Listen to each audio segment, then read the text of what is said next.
The morning sun cast long shadows across Riverside Heights, one of the most expensive neighborhoods in the city. Behind the tall iron gates and perfectly trimmed hedges lived some of the wealthiest families in the state. Every lawn was spotless. Every car in the driveways cost more than most people made in a year, and everyone who lived there seemed to have an unspoken understanding about who belonged and who didn't. Officer Blake Thompson had been patrolling these streets for 15 years. At 42 years old, he knew every corner, every shortcut, and every face that belonged in this area. His patrol car moved slowly down Oak Avenue, his eyes scanning left and right like a hawk watching for prey. Blake took pride in keeping Riverside Heights safe, though his definition of safety often came with its own set of problems. The police department had received complaints about Blake before. Residents from other parts of the city had filed reports claiming he was too aggressive, too quick to assume the worst, and too slow to listen to explanations. His supervisor had talked to him about these issues more than once, but Blake always defended his methods. He believed he was just doing his job, protecting good people from bad ones. The problem was, Blake's idea of who was good and who was bad seemed to follow a very specific pattern. Meanwhile, across town in the modest neighborhood of Cedar Park, 16-year-old Tony Williams was having the worst morning of his life. His beat-up Honda Civic had been making strange noises for weeks, but he couldn't afford to get it fixed. That morning, as he drove toward his father's house for their planned weekend visit, the car finally gave up. Black smoke poured from under the hood as Tony pulled over to the side of the road. His heart sinking. Tony sat in his broken-down car for a few minutes, trying to figure out what to do. His phone showed he was still 3 miles away from his destination. He could call his father, but Judge Robert Williams was probably already in court handling his morning cases. Tony didn't want to interrupt his dad's important work over something like this. Judge Williams was known throughout the state as one of the most fair and respected judges on the bench. He had worked his way up from a poor neighborhood, much like where Tony lived with his mother. The judge believed deeply in justice and equality, and he had presided over several high-profile cases involving police misconduct.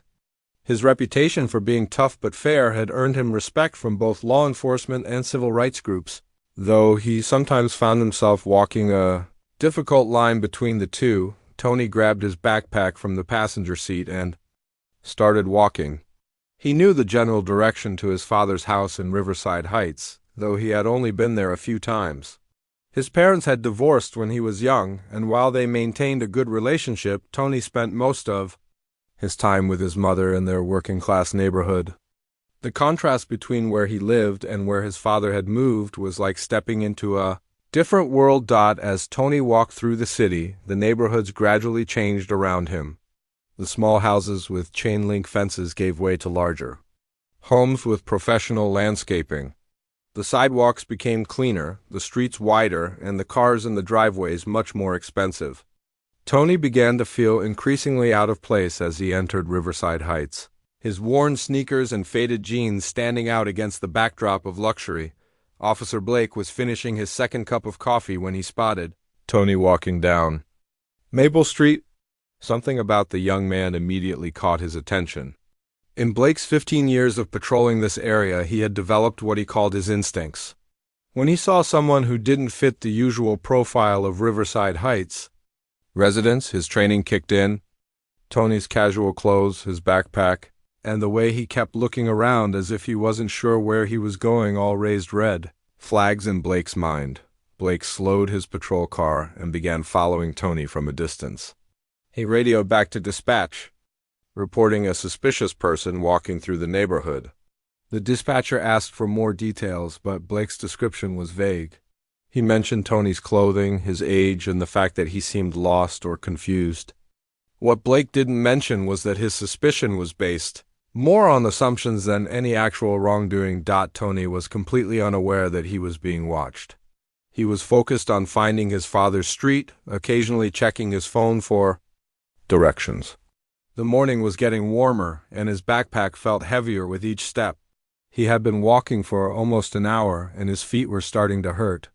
When he saw a small park area between two gated communities, He decided to cut through it to save time and distance. The park was technically private property, shared by the residents of both communities, but there were no signs clearly marking it as off-limits to the public.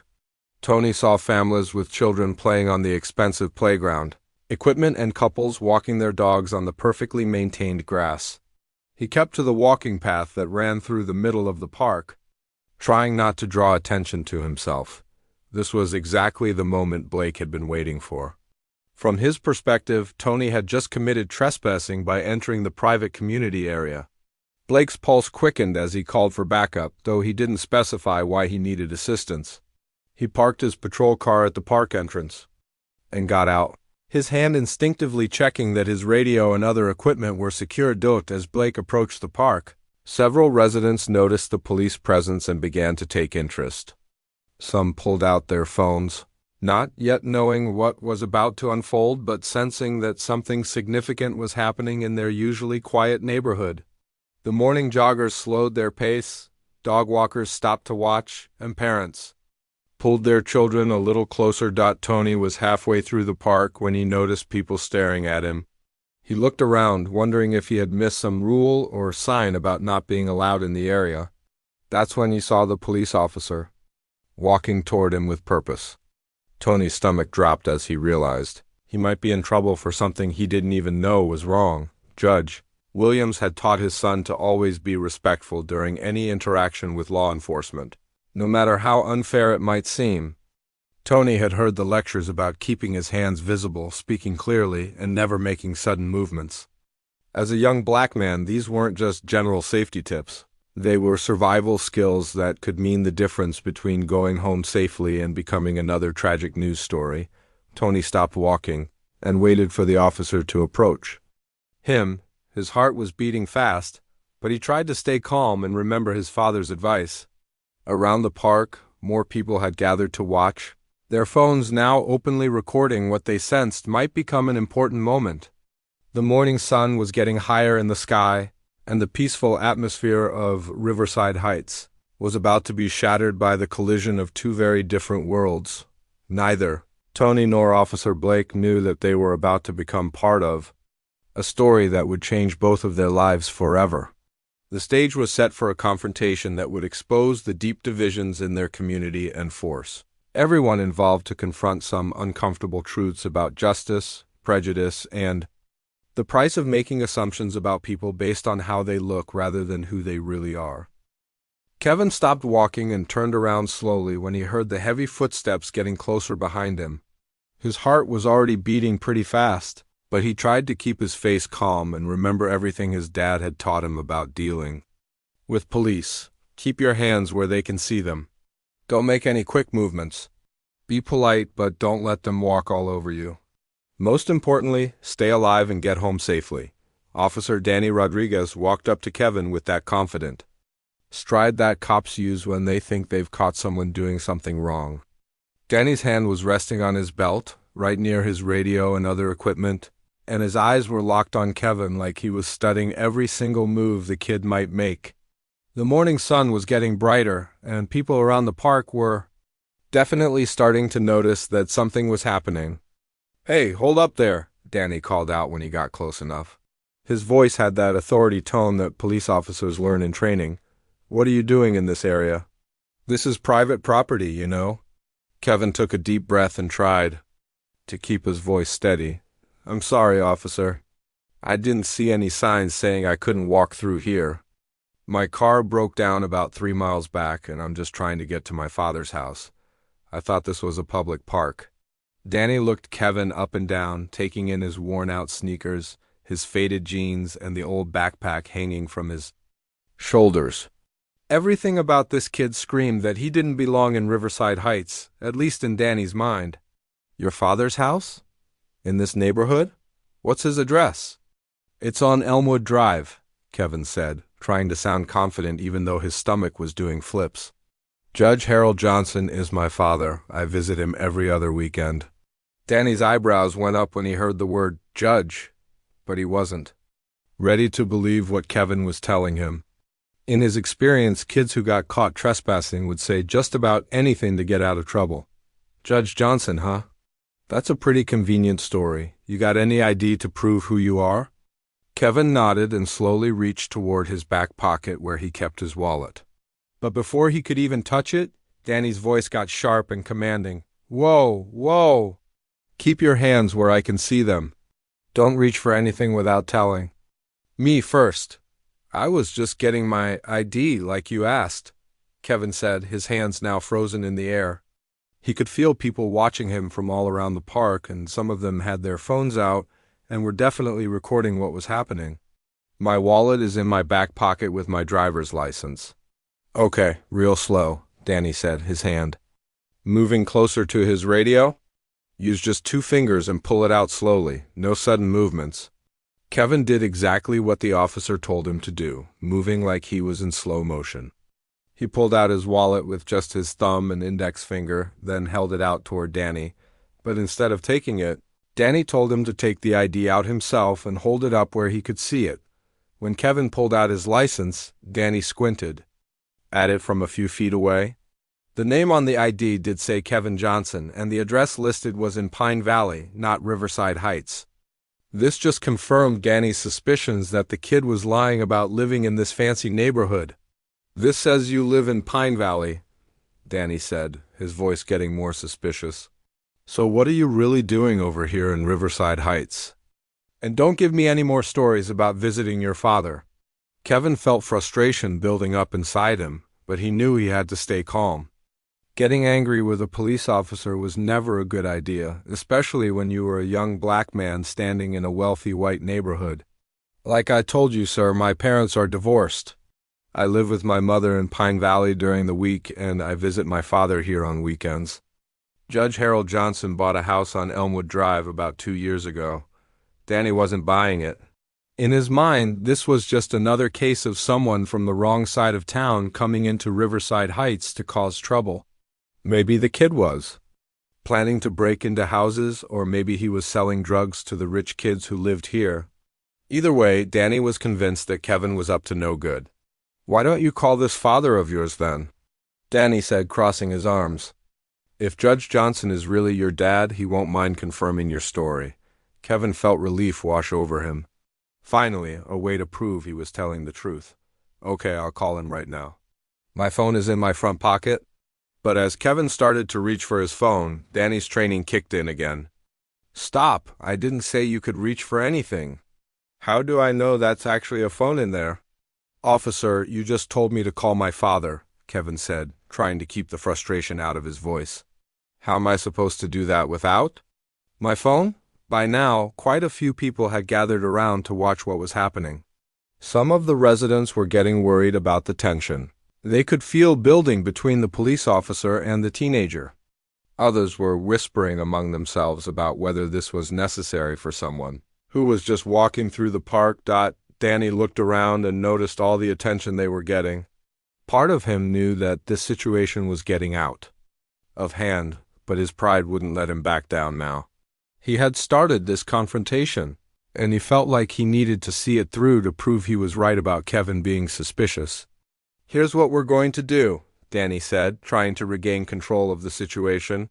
You're going to turn around and put your hands on that bench over there while I check you for weapons. Then we'll figure out if your story is true.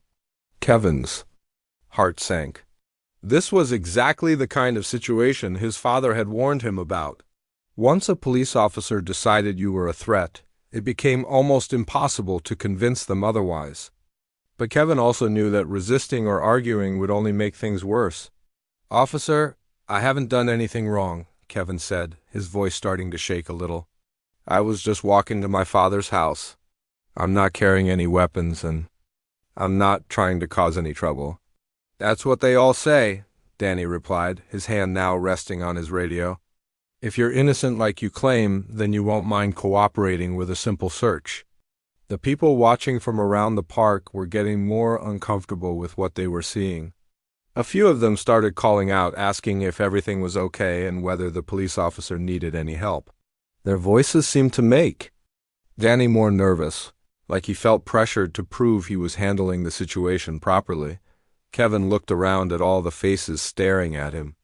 Some looked concerned, Others looked curious, and a few looked like they were just enjoying the drama. He could see phone cameras pointed in his direction, and he wondered if his father would end up seeing a video of this whole mess on the internet. "Later, I'm going to cooperate with you, officer," Kevin said quietly, "but I want to call my father first. Judge Johnson needs to know what's happening to his son." Danny's jaw tightened when Kevin mentioned the judge again.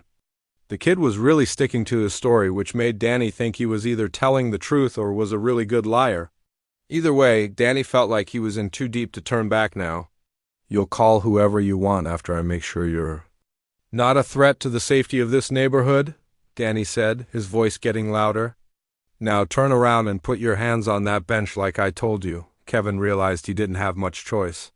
If he refused to cooperate, Danny would probably call for backup and the whole situation would get even worse. But if he did what the officer wanted, maybe he could prove his innocence and get this whole nightmare over with. As Kevin slowly turned toward the bench, he couldn't help but think about how different this morning was supposed to go. He was just supposed to have a nice weekend with his dad, maybe watch some movies and order pizza like they usually did. Instead, he was being treated like a criminal in front of a bunch of strangers, all because his car broke down and he had to walk through the wrong neighborhood. Kevin took a deep breath and slowly walked toward the bench that Officer Danny had pointed to. His hands were shaking a little bit, but he tried to keep them steady as he placed his palms flat on the back of the wooden bench. The morning sun felt hot on his back, and he could hear the sounds of kids playing on the playground behind him, their laughter feeling strange and out of place with what was happening to him. Danny approached from behind, his footsteps heavy on the concrete path. Kevin could feel the officer's presence right behind him, and it made his skin crawl. This wasn't how things were supposed to go. He was just trying to get to his dad's house, and now he was being treated like some kind of dangerous criminal. "Don't move," Danny said in a stern voice as he began to pat down Kevin's jacket pockets. "Keep your hands right where they are and don't turn around." Kevin stayed perfectly still, just like his father had taught him. Judge Johnson had given him this talk so many times about how to survive encounters with police officers who might not see him as just a regular teenager. Always cooperate. Never give them a reason to escalate. Keep your hands visible. Stay calm, no matter how unfair it gets. Danny checked Kevin's jacket pockets first, then moved down to his jeans. He found Kevin's phone in the front pocket and pulled it out to examine it. It was just a regular smartphone with a cracked screen, nothing suspicious about it. But Danny's mind was already made up about who Kevin was and why he was in this neighborhood. "This your phone?" Danny asked, even though it was obviously Kevin's phone. "Yes, sir," Kevin replied, his voice barely above a whisper. He was trying so hard to stay calm, but inside he felt scared and angry and confused all at the same time. The people watching from around the park were getting more and more uncomfortable with what they were seeing. Mrs. Patterson, an elderly woman who lived in one of the nearby houses, had called out to ask if everything was okay. A young father named Mike had stopped pushing his daughter on the swings to watch what was happening. Several teenagers had their phones out and were recording everything. Danny was feeling the pressure of all those eyes on him. Part of him knew that this whole situation had gotten way out of hand, but his pride wouldn't let him admit he might be wrong. In his mind, he was just doing his job and protecting the neighborhood from someone who didn't belong there. "I'm going to check your backpack now," Danny said, stepping around to Kevin's side. "Keep your hands on that bench and don't move." Kevin nodded, watching out of the corner of his eye as Danny unzipped his backpack and started going through his things. Inside were just normal teenager items, some homework, a water bottle, a candy bar his mom had packed for him, and his house keys. Nothing illegal, nothing dangerous, nothing that would give Danny any real reason to be treating him this way. Danny pulled out each item and examined it like he was looking for evidence of some crime. The homework had Kevin's name on it, which matched his ID, but Danny barely glanced at that. He was more interested in the keys, turning them over in his hand like they might be burglary tools or something. "What are these keys for?" Danny asked suspiciously. "My house keys," Kevin said, starting to feel like this was never going to end. The silver one is for my mom's front door, and the brass one is for my dad's place. Danny held up the brass key. You said your dad lives on Elmwood Drive. This better be the key to that house, or you're going to be in serious trouble for lying to a police officer. Kevin felt a little bit of hope. Yes, sir, that's exactly right. Judge Johnson's house on Elmwood Drive. You can call him and ask him yourself. But Danny wasn't ready to make that call yet. In his experience, kids who were up to no good would say anything to get out of trouble. He had convinced himself that Kevin was lying about everything, and he wasn't going to let some teenager make a fool out of him in front of all these witnesses. We'll see about that, Danny said, putting Kevin's things back in the backpack. Turn around and face me slowly. Kevin did what he was told, turning around to face the officer. Danny was standing about 3 feet away from him, and Kevin could see the suspicion and hostility in his eyes. Behind Danny, Kevin could see more people, gathering to watch.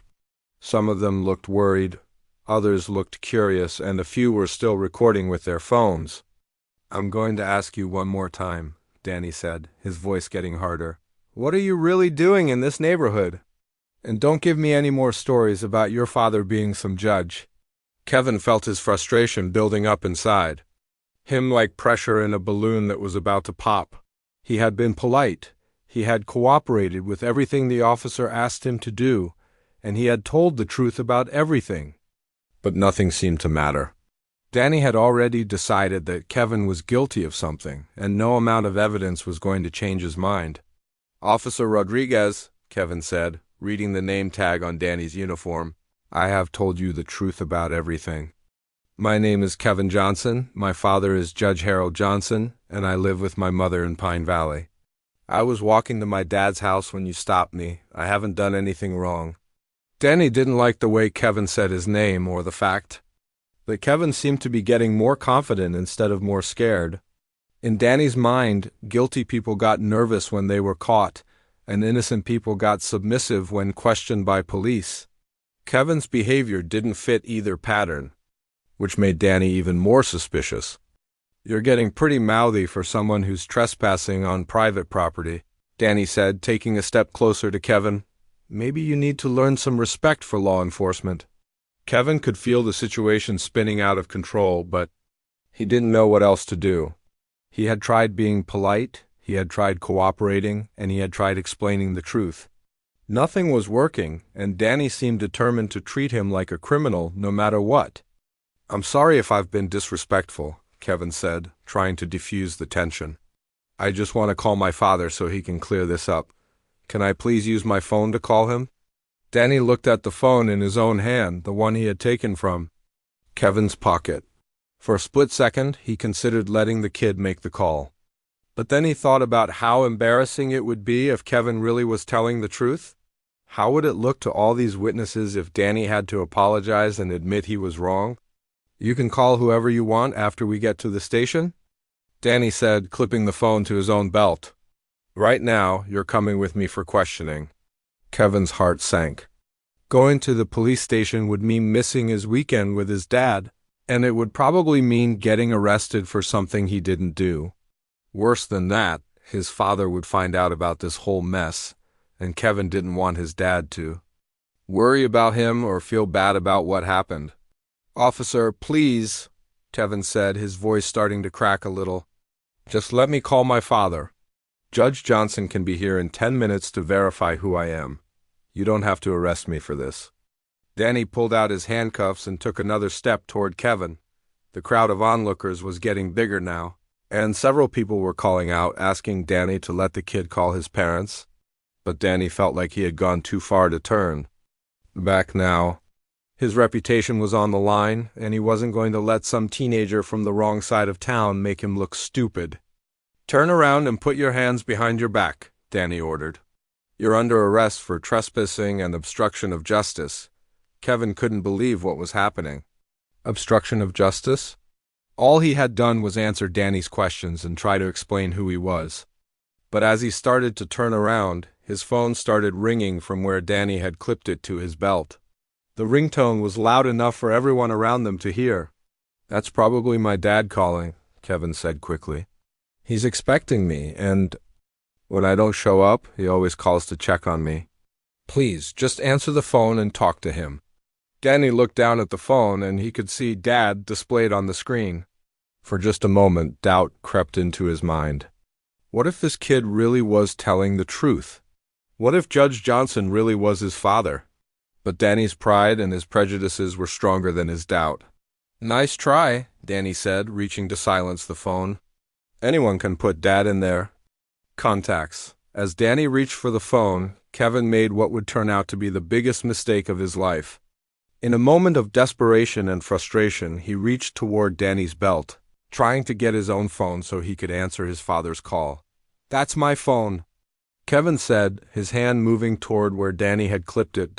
Danny saw Kevin's hand, coming toward his belt, toward his weapon, toward his radio, toward all of his police equipment. In that split second, 15 years of police training took over.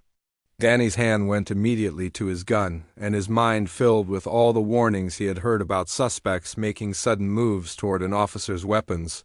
Gun! He's going. For my gun?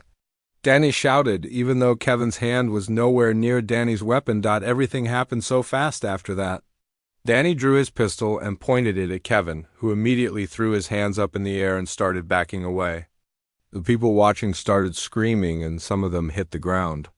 Kids on the playground started crying as their parents rushed to grab them. I wasn't going for your gun, Kevin shouted, his hands high above his head. I just wanted my phone. The sound of the gunshot echoed through Riverside Heights like thunder on a clear day. For a moment, everything went completely silent. Even the birds stopped singing. Then suddenly chaos erupted everywhere. People started screaming. Kids were crying, and everyone was running in different directions trying to get away from what had just happened. Kevin lay on the ground, his eyes wide with shock and pain. Blood was spreading across his shirt, and he was having trouble breathing. He kept trying to say something, but the words wouldn't come out right. All he could think about was his dad, and how he was supposed to be at his house right now, probably making pancakes for their usual Saturday morning breakfast. Officer Danny stood over Kevin, his gun still in his hand, breathing hard like he had just run a marathon. His hands were shaking, and he kept looking around at all the people who were staring at him with horror and disbelief.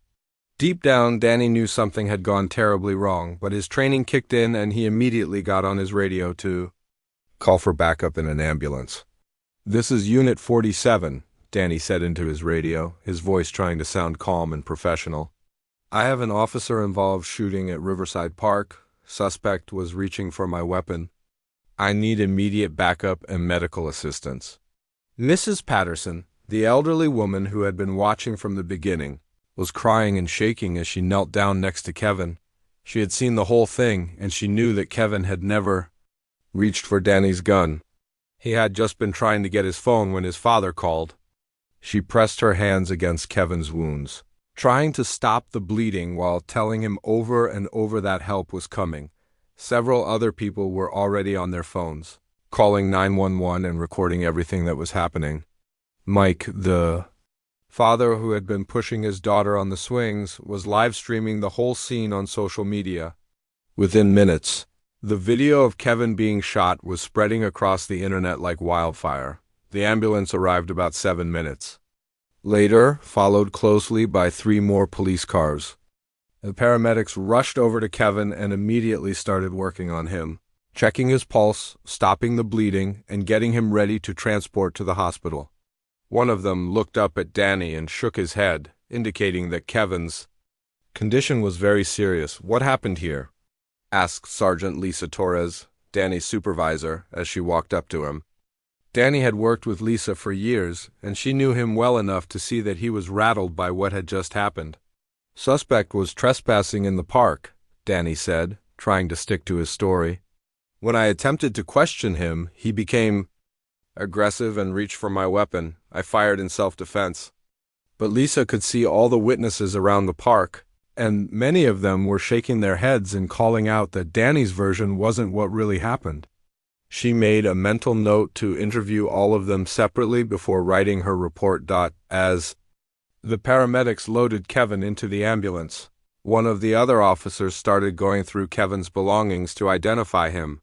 When he found Kevin's wallet and pulled out his driver's license, everything changed in an instant.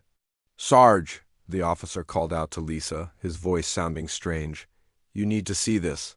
Lisa walked over and looked at the ID. When she saw the name Kevin Johnson and the emergency contact information, her face went completely white. The emergency contact listed was Judge Harold Johnson, with a phone number and an address right there in Riverside Heights. "Oh, no," Lisa whispered under her breath. "Please tell me this isn't what I think it is." She immediately called the number listed on Kevin's emergency contact card. The phone rang 3 times before a familiar voice answered. "Judge Johnson speaking." "Your Honor, this is Sergeant Torres with the City Police Department. I'm calling about your son, Kevin." There was a pause on the other end of the line. "What about Kevin?" "He's supposed to be here at my house. His car broke down this morning, but he said he was going to walk over." Lisa felt sick to her stomach. "Sir, I need you to come to Riverside Park immediately. There's been an incident involving your son and one of our officers." "What kind of incident?" Judge Johnson's voice immediately became tense and worried. "Is Kevin hurt? What happened?" "Judge, I think it would be better if you came down here so we can explain everything in person. Kevin is being taken to Memorial Hospital right now." The line went quiet for several seconds. When Judge Johnson spoke again, his voice was different. It was the voice of a father who was terrified for his child's safety. "I'm on my way," he said, and the line went dead. Lisa walked back over to Danny, who was still trying to convince the other officers that he had done everything by the book. When she tapped him on the shoulder, he turned around with a look of confusion on his face. "Danny," Lisa said quietly, "we need to talk right now." She pulled him away from the other officers and the crowd of witnesses.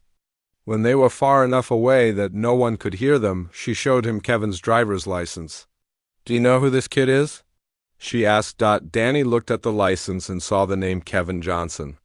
The name didn't mean anything to him, but he could tell from Lisa's expression that it should. "Should I know him?" Danny asked. "His father is Judge Harold Johnson, the same Judge Johnson who presided over the Williams case last year and the Martinez case before that. The same judge who's been pushing for police reform and accountability in our department." Danny felt like someone had just punched him in the stomach. Judge Johnson was well known throughout the police department, and not always in a good way. He was the judge who asked tough questions when officers were accused of using excessive force. He was the one who demanded detailed explanations and didn't just automatically side with the police version of events. "Are you sure?" Danny asked, even though he could see Kevin's information right there on the ID. "I just called him myself," Lisa said. "He's on his way here, and he's going to want answers about why his son was shot while walking to his house." Danny's mind started racing. How was he going to explain this to his supervisors? How was he going to explain it to Judge Johnson? How was he going to explain it to the media when they found out that a police officer had shot a judge's son? Meanwhile, at Memorial Hospital, doctors were working frantically to save Kevin's life.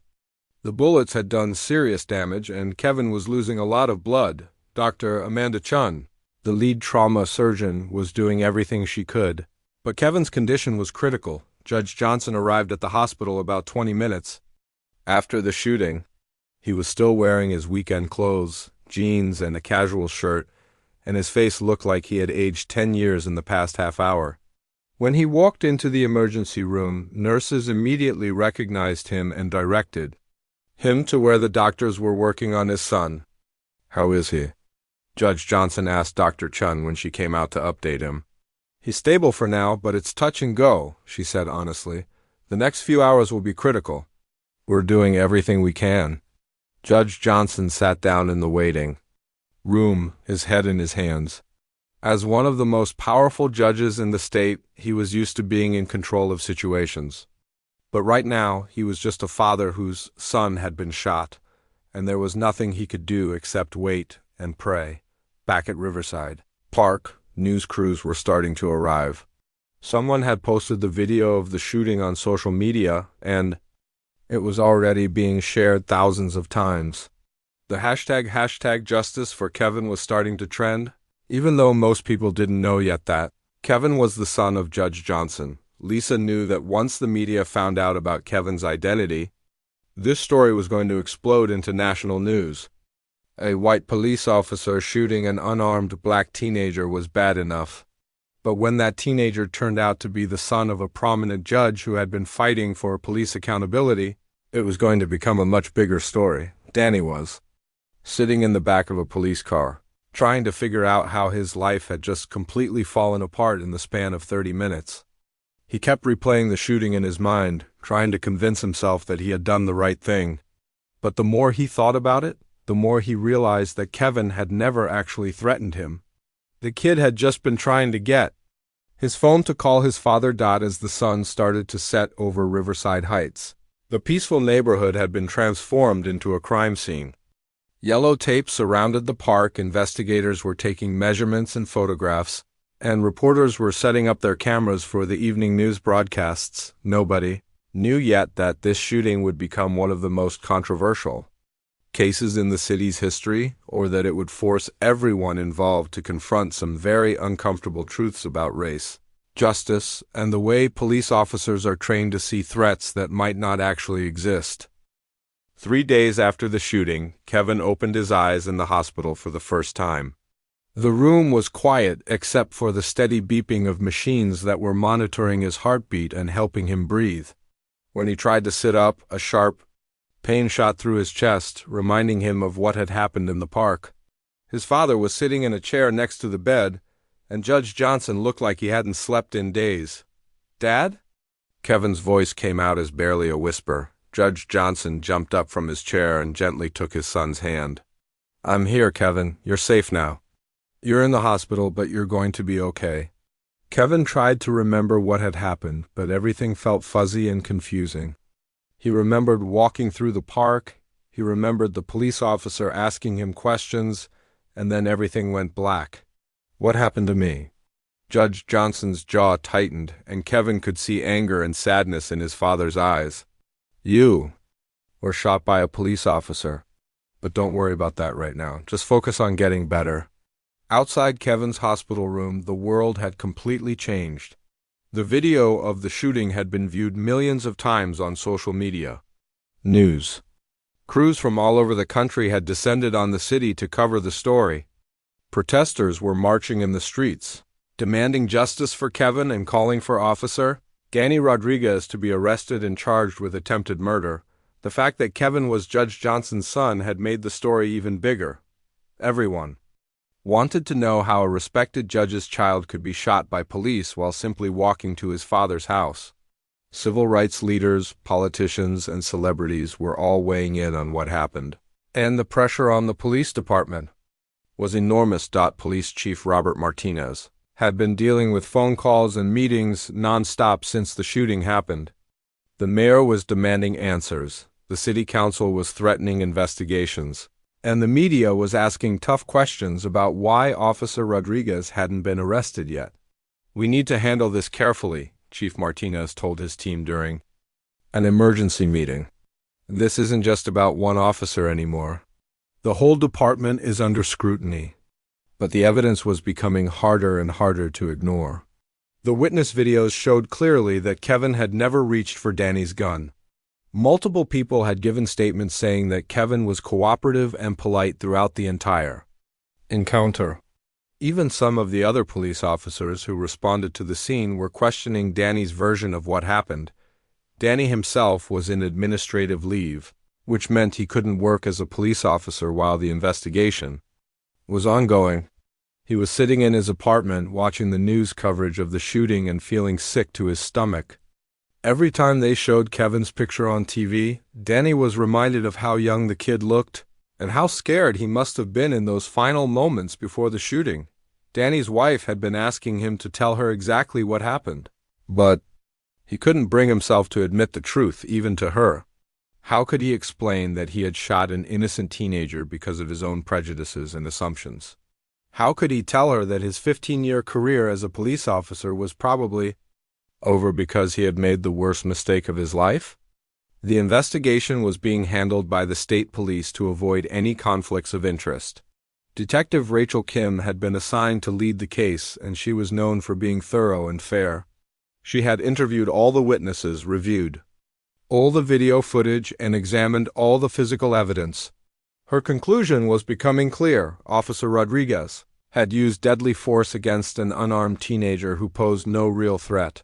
2 weeks after the shooting, the district attorney announced that Danny would be charged with aggravated assault and excessive use of force.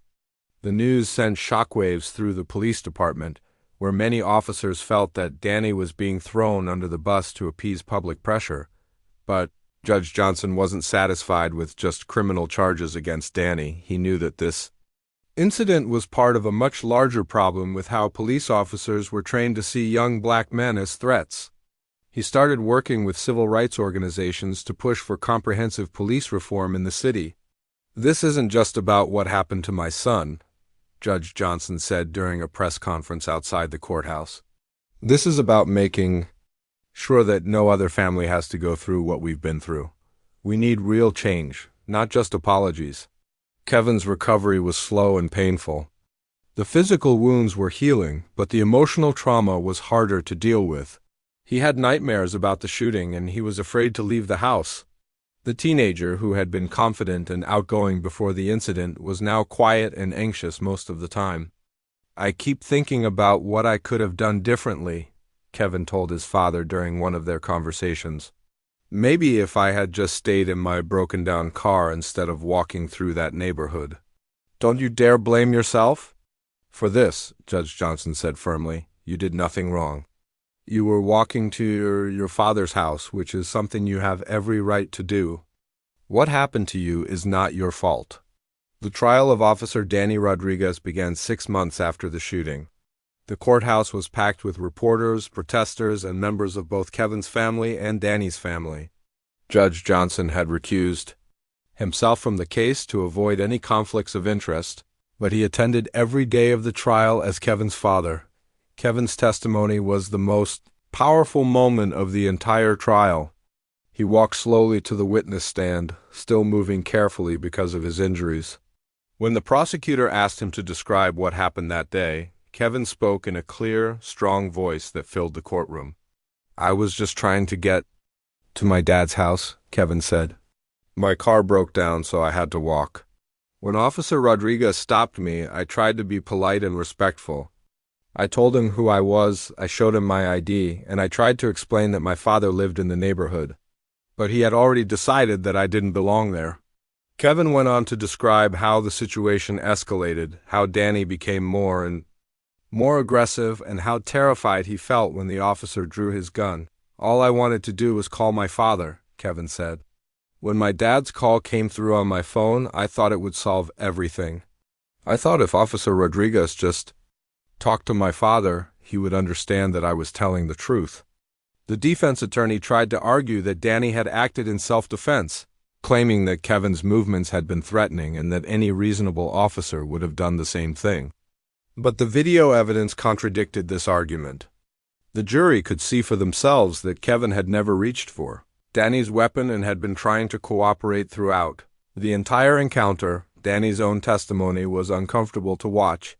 He seemed genuinely sorry for what had happened, but he struggled to explain his actions without admitting that his assumptions about Kevin had been based on racial bias. "I thought I was protecting the neighborhood," Danny said during cross-examination.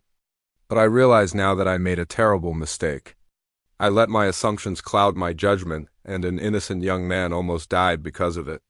The jury deliberated for 2 days before returning with their verdict. Danny was found guilty on all charges. As the verdict was read, Kevin felt a mixture of relief and sadness. Justice had been served, but it couldn't undo what had happened or take away the trauma he would carry for the rest of his life. The judge sentenced Danny to 5 years in prison and ordered him to complete extensive training on racial bias and conflict de-escalation. It was one of the harshest sentences ever given to a police officer in the city, and it sent a clear message that excessive force would not be tolerated, but the real change came in the months and years that followed. Judge Johnson worked with the city council to implement new police training programs. require body cameras for all officers, and create an independent oversight board to investigate complaints against police. Kevin, despite his trauma, became an advocate for police reform, sharing his story at schools and community events. "I don't want what happened to me to happen to anyone else," Kevin said during a speech at his high school graduation. "We can't change the past, but we can work together to build a better future where all young people feel safe in their own communities." The shooting in Riverside Heights became a turning point for the city. It forced everyone to have difficult conversations about race, justice, and the responsibility that comes with wearing a police badge. While the scars from that day would never completely heal, the community that emerged from the crisis was stronger, more aware, and more committed to treating everyone with dignity and respect. Danny Rodriguez served his full sentence and was released from prison after 5 years. He never worked as a police officer again, instead dedicating his life to speaking about the dangers of racial profiling and the importance of seeing people as individuals rather than stereotypes.